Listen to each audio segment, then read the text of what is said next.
खोक्याच्या जीवाला धोका असल्याची तक्रार करण्यात आली आहे। खोक्याच्या पत्नीनं पोलीस अधीक्षकांना ही तक्रार केली आहे। वन विभागाच्या अधिकाऱ्यांकडून धोका असल्याची तक्रार करण्यात आली आहे। खोक्याचे वकील अंकुश कांबळे यांनी ही माहिती दिली आहे। तक्रारीची दखल न घेतल्यास हायकोर्टात दाद मागू असाही इशारा यावेळी देण्यात आला आहे।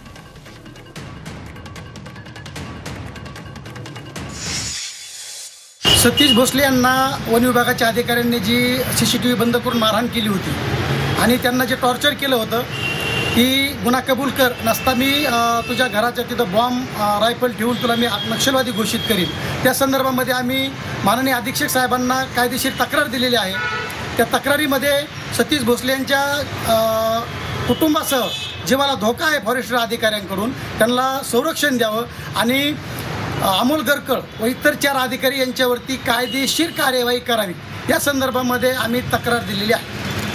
यानंतर तुमची पुढची प्रक्रिया काय असणार आहे, पुढची मागणी काय असणार? जर माननीय साहेबांनी आमची तक्रार जर गुन्हा दाखल केला नाही तर आम्ही हायकोर्टामध्ये न्याय मागण्यासाठी जाणार आहोत।